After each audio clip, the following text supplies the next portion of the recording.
So, whenever we're feeling lost in life, it's usually because we've lost track of our anchors, our values. What is it again that's going to get me through this? Where is my compass? We have a tendency to overcomplicate things when we're feeling stressed. There are many options, many variables, scenarios that we can play out. But if we don't know what we really stand for, we may run around in circles. It's important that our anchors are really simple so that we can grab onto them when we need to. Sometimes it's just taking a breath, remembering to be kind to ourselves, treating our significant others with compassion, right? Because if we could do that every time there's stress in our lives, things would go smoother. But because life is not all sunshines and rainbows, we need an anchor and a value that can go even deeper, one that can handle more complexity, more mess, a value that's impossible to let you down. And in my opinion, if you want to be a relational human being, that value is relational growth. No matter what anyone else ever does, there is always an opportunity for relational growth. And the way I see relational growth, I could break it into three parts. The first is awareness of how we operate and why we do what we do. And that will expand out into understanding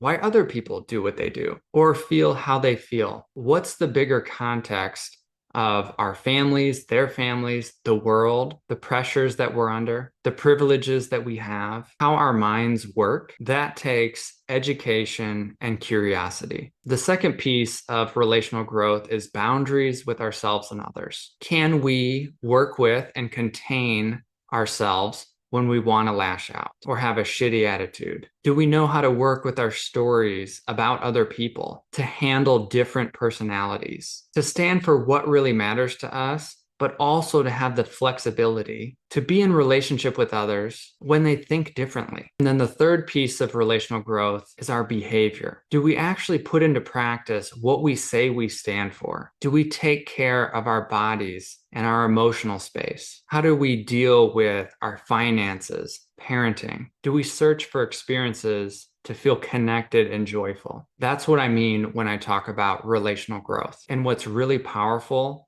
about remembering this value is that it's evergreen. If you feel stress in your marriage, you've had a tough interaction, you get to go back to the drawing board. What am I missing here? This has helped me immensely in my life. I'm not perfect. I don't always get here immediately, but eventually I do. What am I not understanding about myself here and how I'm interacting? For me, sometimes it's historical. Why do I sometimes want to shut down and be by myself? Well, that's how I learned to deal with things as a kid. Some of it may be the personality that I came into the world with, but also I don't think my parents really knew how to lean into my space, ask questions, and hold space. So I learned to deal with emotions on my own. That's just one of my basic understandings. And as I've realized this, I can have more compassion for myself, that little boy who didn't get what he needed. And then I can also work with that strategy more when it comes up in my adult life. And I can see how sometimes when I'm shutting down and pushing away, what I really want is to feel safe. And I can see how pushing away is not going to get me the thing that I want. In order to feel safe, I have to lean in and speak up for what I need. I also need to behave in a way that Jenny will feel safe. I can't just expect her to help me feel safe while I'm not doing the same for her. This one realization has completely changed the way that I relate to my romantic partner. And sometimes I can even call it out in the moment. I'm wanting to do that thing where I shut down or I am shutting down. I need to take 20 minutes and then I'll come back. I don't know how things would be if I didn't understand that about myself. And I had to go through multiple rounds earlier on in our relationship of shutting down, feeling the pain and disconnection, and continuing to search for what was really going on, looking for an opportunity to grow relationally in order to get this nugget of information. And I find most people have a basic pattern that's pretty similar. When we don't feel safe, we want others to make us feel safe, but we lose track of what's going to help us get there. How can we help our partners feel safe enough to help us feel safe? It's a two-way street. It's a dance. One thing to understand about relationships at a very primal level is that we're always paying attention. We're watching how our partner behaves. And the question that we're asking is, can I trust them to be there for me physically and emotionally? And we're not going to stop tracking. This is an important part of how we survive in the world. If I need them, will they be there for me? If I don't think they will, I need to find safety somewhere else. It's a reality that this can be layered and complex. You might feel safe enough to be friends, do life together, co-parent, have some fun experiences, but you might not feel safe to really open up, share about your past and your insecurities and your fears. We're also watching how our partners treat others. If they have a short fuse and blow up on people, it's reasonable to think, wow, if I get on their bad side, they might do that to me. We're watching how they treat themselves. If they're continually overloading themselves and feeling stressed, we have a general understanding that they might not be able to be there for us when we need them. When clients come in to see me, often the thing that they're looking for is a better relationship, which is a perfectly reasonable goal. We don't have to change that, but we also have to understand the bigger context in which our relationship lives. If we're consistently at odds with our kids and our extended family and our work, good luck trying to compartmentalize that and not let it have an impact on your relationship. We have to look for ways to grow relationally in all the areas of our life. That's what will ultimately allow our partners to trust us more and want to be close to us. And we're doing the same with them. No one wants to be around someone who's stressed all the time, who doesn't do anything about it. Some men, and I know this might sting to hear, look to their partners to mother them emotionally. Here, I'll go out into the world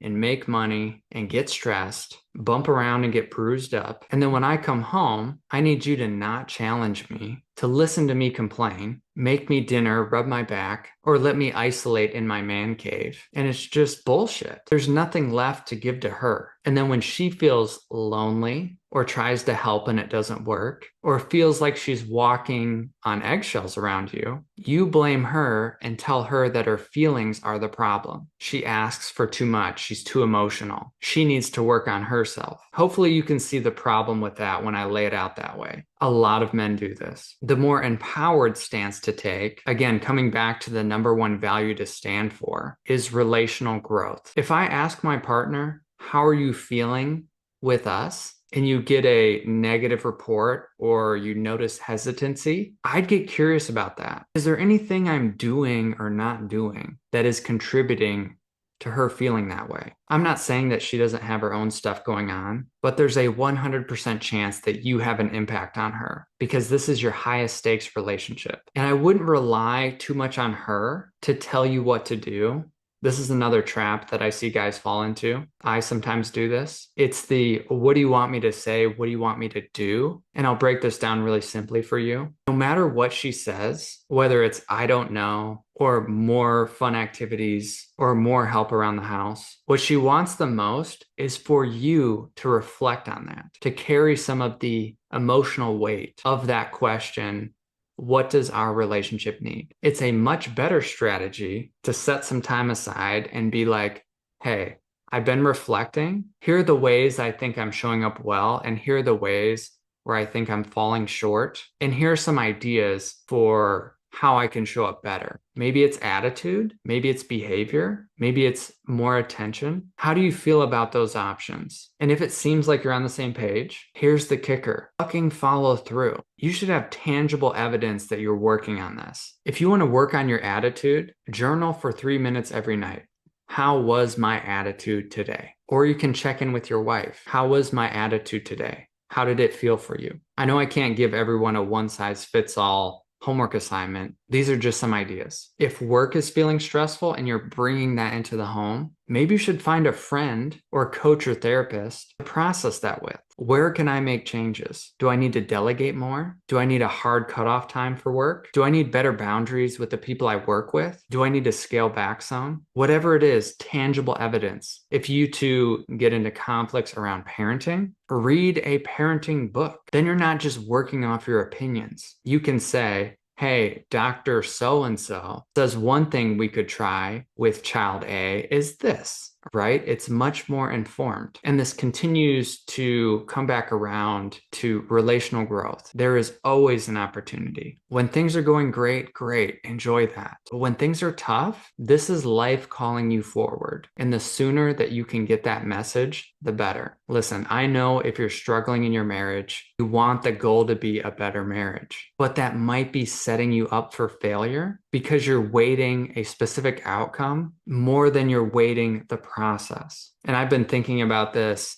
in terms of pickleball lately because I play a lot of pickleball. If my goal is to win tournaments and get my rating up, I may or may not succeed in that. I actually got third place in a tournament on Saturday, and I really wish we could have at least got second. We weren't going to beat the first place team, but we could have beat the second place team. Now, if my sole focus was to get first place, I would have been disappointed. And I probably would have felt like a sore loser. But instead, I was looking at it as an opportunity to just become a better pickleball player. What can I learn from this? What are the values that this meets for me? I get to be outside with my friends and be active, meet new people, and I can definitely walk away from that experience having learned something and being open to learning more. It's the same idea in your relationship. When things work out great, enjoy your gold medal. But if you don't, remember that the goal, the core value, the anchor is to become a more developed human being. That you can always work on and that you can always find success in. I hope that was helpful today. And go ahead and share this with a man in your life if you feel like they need to hear it. This is a short episode. It's free. I see a lot of men getting tripped up here, and they need to understand how to view life and relationships differently so that they can find success when they feel lost and confused and frustrated. Thanks for tuning in today. If you would, I'd really appreciate a like, a review, a share, a comment. I do this for free. And I also wrote a book a couple years ago, so I'll include a link to that in the show notes, along with my website. I'll see you next week.